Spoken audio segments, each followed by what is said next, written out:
Hello guys, good afternoon. Andito ako ngayon sa Times Square Plaza. Ayan, ang ganda ng relo nila, ang laki. Ganda yung ayan, naka 3J yung relo nila, ang laki. Hindi ka na malate sa trabaho kasi malaki na ang relo dito sa dinadaanan sa Times Square Plaza sa Causeway Bay.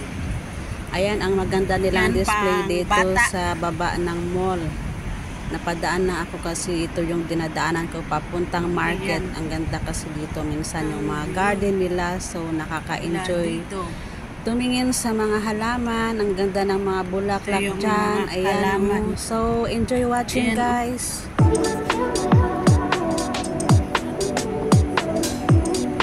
Transformer sa kabila. Ayun yung, diba sa Pinas ito pag nagdalawan marami.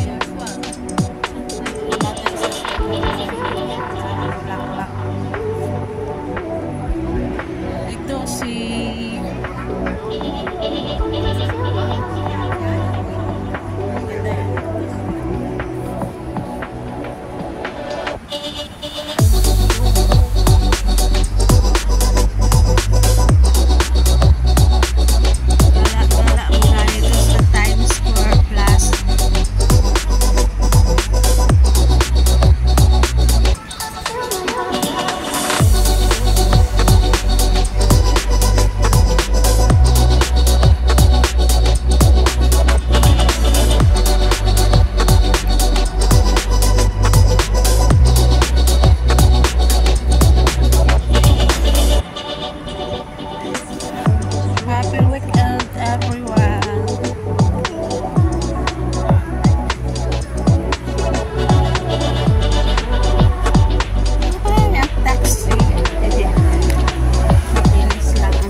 sa ilalim ng tulay. So, marami siyang halaman, dinikit lang sa gilid. Ayan, maganda yung lupa nila. Sa ilalim ng tulay, market na.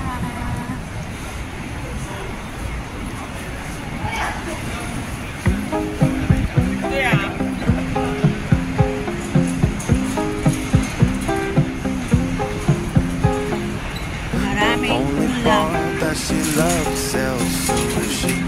The only paisley that she owns is on Gucci bag. The only clothes that she rocks is Michael. Though she gon' need some help, time to open up the Bible.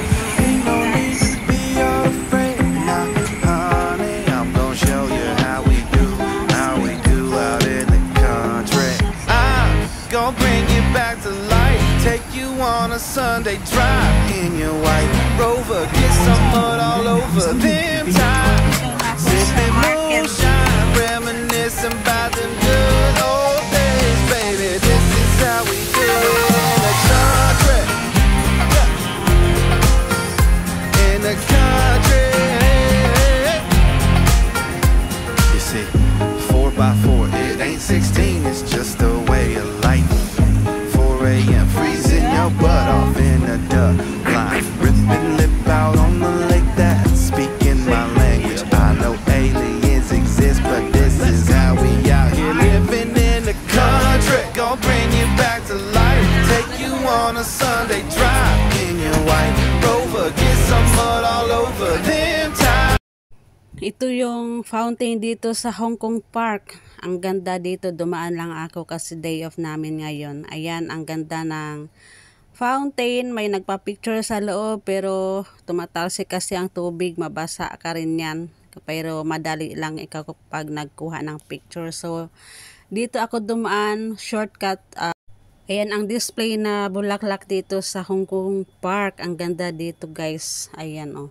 Napakaganda ng fountain at saka yung mga bulaklak dito. Tourist attraction talaga siya. Halos yung dumadaan, mapapalingon, nagpa-picture. So, ayan ang view dito sa Hong Kong guys.